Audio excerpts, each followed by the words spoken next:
Assalamualaikum warahmatullahi wabarakatuh dan selamat sejahtera.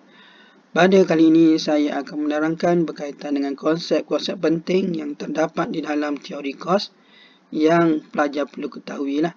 Jadi kita akan bincangkan berdasarkan kepada jadual dan juga berdasarkan kepada kelok, di mana dalam jadual kita dah ada kuantiti, jumlah TFC, TVC, TC, MC, AC, AVC dan AFC. Jadi pada mulanya kita akan bincangkan berkaitan dengan TFC, TVC dan TC dulu. Okey, kita pergi kepada yang pertama. So yang pertama adalah kos tetap ataupun TFC. So apakah ini dimaksudkan dengan kos tetap? Kos tetap adalah perbelanjaan yang dilakukan oleh firma ke atas input-input tetap. Dan kos tetap ni kalau kita tengok adalah sama pada pelbagai tingkat output ataupun ia tidak dipengaruhi oleh output. So kalau output 0 hingga 6, jumlah kos tetap dia adalah sama sahaja. Kemudian kos tetap ni wujud walaupun output kosong. Okay, kita tengok pada output kosong didapati kos tetap dia adalah 80. Di mana walaupun belum lagi beroperasi, pengeluaran belum wujud, kos tetap akan ditanggung oleh firma. Dan kelok TFC adalah anjal sempurna ataupun selari dengan paksi kuantiti. Dan satu yang penting adalah dalam kos tetap ni hanya wujud dalam jangka pendek sahaja. Jadi dalam soalan sekiranya kita jumpa ada diberi kos tetap, maka kita tahu dia adalah dalam jangka pendek. Yang kedua, kos berubah atau TVC. So, kos berubah merupakan perbelanjaan yang dilakukan oleh firma ke atas input berubah. So, kos berubah ini dipengaruhi oleh tingkat output, di mana semakin banyak output, semakin tinggi kos berubah. Dan didapati pada output kosong, kos berubah dia kosong. Pada output yang ketiga, jumlah kos berubah dia 65. Dan pada output yang ke-6, jumlah kos berubah dia adalah 230. Jadi semakin banyak output, semakin tinggi kos berubah. Dan kos berubah ini wujud dalam jangka pendek dan juga dalam jangka panjang. So, kelok dia pula, kelok TVC bermula daripada kosong.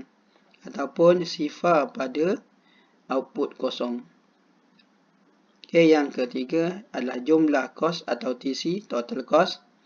So, jumlah kos merupakan semua kos yang ditanggung oleh firma ke atas input-input. So, input-input di sini merujuk kepada input tetap dan juga input berubah.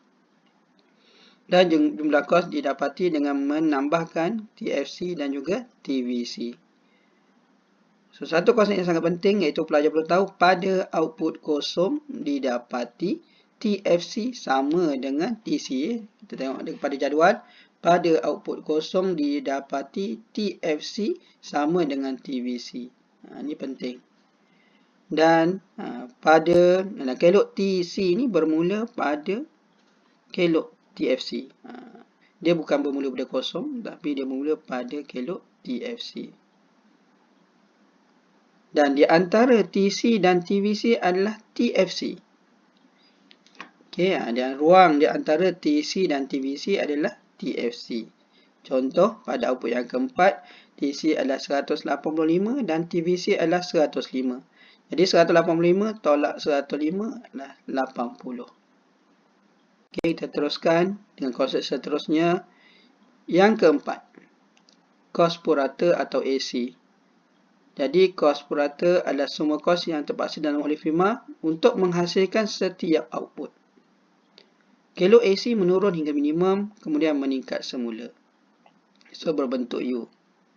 Yang kelima, kos purata, kos berubah purata, AVC, di mana perbelanjaan yang dilakukan oleh firma ke atas penggunaan input berubah bagi mengeluarkan setiap unit output.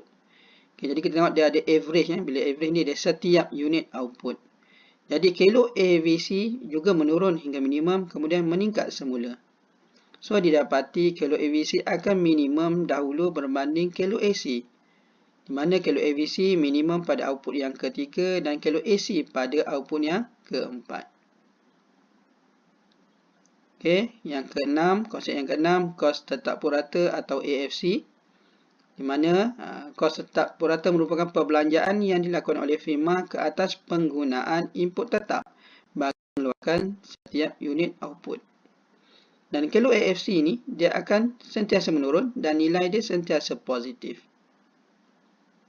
Yang ketujuh, cost shoot ataupun MC, marginal cost, di mana merupakan pertambahan jumlah kos akibat pertambahan satu unit output. Cost shoot, bila shoot ni, dia mesti tambahan satu. Mesti ada perkataan pertambahan satu unit output. Jadi, kelok MC juga menurun hingga minimum dan kemudian akan meningkat semula. Kelok MC, sifat dia adalah mesti memotong kelok AC dan AVC yang minimum. Okey, so ini adalah konsep-konsep yang pelajar perlu ketahui. Setakat itu saja. Sekian, terima kasih.